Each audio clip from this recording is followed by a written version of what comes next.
Un grand portail massif peint en blanc, surmonté d'un colombier, nous permet d'entrer dans le haras de Petit-Alais. Auparavant, c'était une ferme.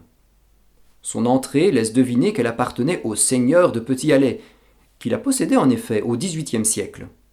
De là son ancien nom, ferme du château.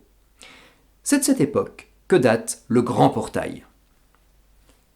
Nous voyons la ferme sur la carte de Villaret des années 1740, puis sur la carte de Ferraris, 30 ans plus tard. Sur le plan cadastral parcellaire levé par le géomètre Jaimartz en 1828, nous distinguons bien la cour, avec une grange au nord, des étables et le logis en L inversé au sud. Les portails de la grange datent de cette époque. L'ensemble a été fortement remanié depuis le XIXe siècle. On a notamment ajouté des ouvertures et des hangars. Le logis, avec un perron de 6 marches et un soubassement en calcaire, garde toujours son plan en L. À l'arrière de ce logis, les baies ont été modernisées, mais des traces bien plus anciennes restent visibles, comme, sur la face sud, une fenêtre qui date peut-être de la fin du XVIIe siècle, et, sur la face nord, une logette semi-circulaire. Peut-être était-ce un ancien oratoire.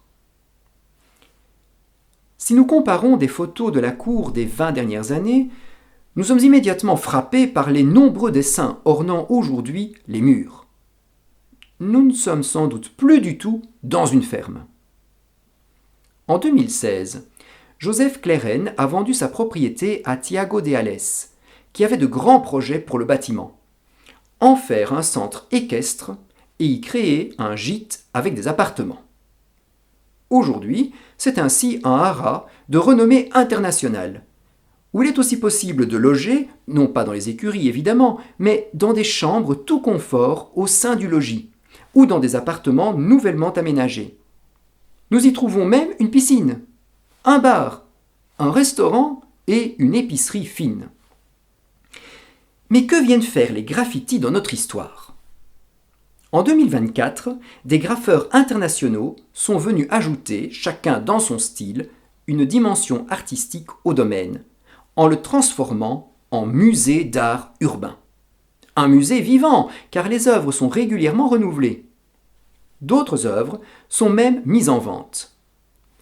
Ces nombreux aménagements et les nouvelles vocations du domaine n'ont pas effacé les anciennes traces du XVIIe et du XVIIIe siècle, comme ces deux magnifiques cheminées au rez-de-chaussée du logis. Une atmosphère somme toute inspirante, alliant l'ancien et le contemporain, où les artistes ou futurs artistes peuvent être bien logés et bien nourris dans le cadre reposant de notre SB.